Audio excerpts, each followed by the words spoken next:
కాసేపట్లోనే ఇతర పార్టీలకు సంబంధించినటువంటి ప్యానలిస్టులు కూడా మనతో పాటు జాయిన్ అవుతారు. ఇద్దరికి కూడా నమస్కారం. ముందుగా అరుణ్ కుమార్ గారు, మీతోనే స్టార్ట్ చేస్తున్నా. ఈ కేసుకి సంబంధించి ఇదొక లొట్ట పీసు కేసు అంటూ కూడా పదే పదే పదే పదే కేటీఆర్ వ్యాఖ్యానిస్తున్నారు. అసలు స్కామే జరగలేనప్పుడు కేసు ఎక్కడ ఉంటుంది అంటూ కూడా ఆయన ప్రస్తావించినటువంటి పరిస్థితి. కానీ విచారణకు పిలిచినప్పుడు మాత్రం ఏసీబీ ఆఫీస్ వరకు వెళ్ళి ఆ తర్వాత న్యాయవాదిని అనుమతించలేదంటూ కూడా వెనుదిరిగిపోయినటువంటి పరిస్థితి. తర్వాత కోర్టు ఇచ్చినటువంటి తీర్పు న్యాయవాది దూరంగానే ఉండాలంటూ చెప్పడం, ఇదంతా కూడా మీకు తెలిసినటువంటి అంశమే. అసలు ఏం చెప్తారు ఈ మొత్తం వ్యవహారం గురించి? సార్, సింపుల్ గా అందరు శాకాహారులే కానీ రొయ్యలు ఎక్కడ పోయినాయి, రొయ్య ముళ్ళు ఎక్కడ పోయింది అన్నట్టు 55 కోట్లు ఎక్కడ పోయినాయి. Being a minister for state cabinet is not entitle to disburse the amounts to strangers. ఏ విధంగా చేస్తారండి? అగ్రిమెంట్ లేకుండానే ట్రైపార్టీయేట్ అగ్రిమెంట్ లో ఒకరు వెనక్కి వెళ్ళిపోయినారు. బైలాటరల్ అగ్రిమెంట్ జరగక ముందే 55 కోట్లు model code of election commission conduct అనేది అమల్లో ఉండగా ఏ విధంగా he insist the concern IAS officer to disburse the amount? సంబంధం లేని విషయం అది. రాష్ట్ర ఖజానాను కాపాడాలి. బీయింగ్ మినిస్టర్ ఆయన ప్రమాణ స్వీకారాన్ని కూడా పార్ట్ అండ్ పార్సిల్ గా తీసుకోవాలి. రాగద్వేషాలకు అతీతంగా రాష్ట్ర కేబినెట్ మంత్రిగా నా విధులు నిర్వహిస్తా అని రాజ్యాంగం మీద ప్రమాణం చేసిన వ్యక్తి 55 కోట్లు పోయినాయి, నా జేబులోకి వచ్చినాయి, నీ జేబులోకి వచ్చిన ఇష్యూనే కానే కాదు. ఇక్కడ రాష్ట్ర ఖజానాకి 55 కోట్లు బొక్కబడ్డాయి అనేది ఇంపార్టెంట్. ఎలక్ట్రల్ బాండ్స్ రూపంలో 47 కోట్ల రూపాయలు గ్రీన్కో కంపెనీ, అది నెక్స్ట్ జెన్ కార్పొరేషన్ యొక్క మదర్ కన్సర్న్, దాని నుంచి మీకు వచ్చినాయి. అది అపార్ట్ ఫ్రమ్ దట్ దాన్ని పక్కకు పెట్టినా సరే 55 కోట్ల కాపాడాల్సిన బాధ్యత మీది. ఒక కేబినెట్ మంత్రిగా ఏ విధంగా డిస్బర్స్ చేయమంటారు? మీకు అధికారమే లేదు. ఆ రోజు ఎలక్షన్ కమిషన్ విధించిన మోడల్ కోడ్ ఆఫ్ కండక్ట్ అనేది అమల్లోకి వచ్చిన సందర్భంలో 55 కోట్లు నీ జేబులకు రావాల్సిన అవసరమే లేదు. నీ ప్రమేయంతో డబ్బులు బయటికి వెళ్ళినాయి.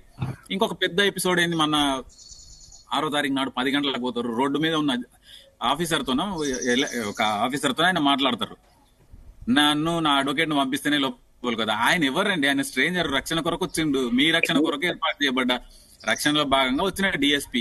ఆయనకేం తెలుస్తుంది? ఇన్వెస్టిగేటింగ్ ఆఫీసర్ కదా. నువ్వు వెళ్ళి అడగాల్సింది ఏసీబీ ఆఫీస్ లో పోవాలి, కన్సర్న్ ఆఫీసర్ తోనే మాట్లాడాలి. మాట్లాడి నాకు కంపల్సరీ ఒక సెక్యూరిటీ కావాలి, నాకు ఒక అడ్వకేట్ కావాలి, ఇక్కడ జరిగే తతంగం అంతా ఇది అక్కడ మీడియా ముందు చేసిన హంగామా అంతా ఆఫీస్ లో ఇన్వెస్టిగేట్ అయిన ఆఫీసర్ ముందు కూడా చేయొచ్చు కదా. ఎవరొద్దన్నారు? కాదనలేదు కదా. యాజ్ అడ్వకేట్ గా చెప్పండి అరుణ్ కుమార్ గారు.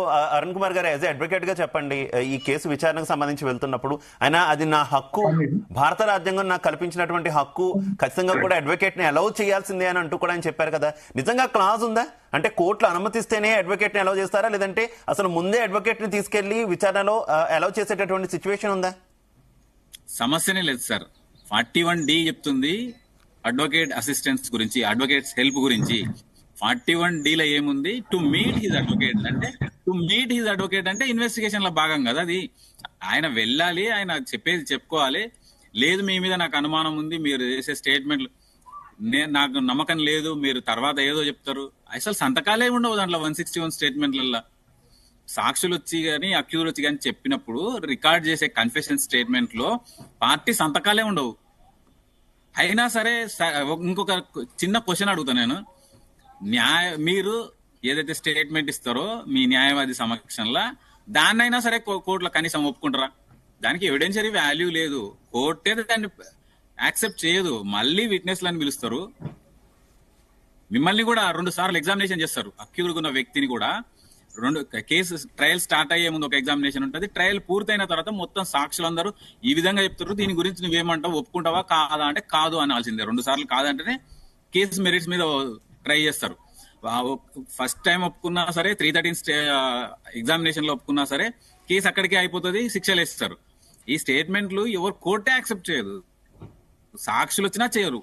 Except 164 statement. ఎవరైనా అప్రూవర్ గా మారాలనుకుంటే ఆ సాక్షిని తీసుకుపోయి పక్క మ్యాజిస్ట్రేట్ ముందు వాంగ్మూలం ఇప్పిస్తే దానికి ఎవిడెన్షియరీ వాల్యూ ఉంటది తప్ప, వీళ్ళు state enquiry officer, investigating officer statement record చేస్తే దానికి ఎవిడెన్షియరీ వాల్యూ ఉండదు. దాని కొరకు హంగామా చేసి లగచర్ల కలెక్టర్ ను ఉరికిచ్చిన కేసును ఉటంకిస్తూ నరేందర్ రెడ్డి అట్లా అన్నాడు, నరేందర్ రెడ్డితో ఇట్లా చెప్పించిండ్రు, నరేందర్ రెడ్డి అది చెప్పలేదు.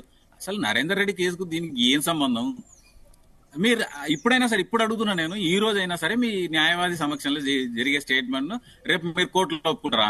ప్రెస్ మీట్ పెట్టి నేనే డిస్బర్స్ చేయమన్న అరవింద్ కుమార్ అని చెప్పిన మీరు క్వాష్ పిటిషన్ లో వచ్చి నేను కాదు తూచి నాకు సంబంధం లేదు, concern officer to take the responsibility అని చెప్పి బాహాటంగా మీరే మీ అధికారుల మీదకి తోసిన మీరు రైట్ రేపు ఈ స్టేట్మెంట్ లో రైట్ ఓకే మరోసారి మీ దగ్గరికి వస్తా అరుణ్ కుమార్ గారు. మనతో పాటు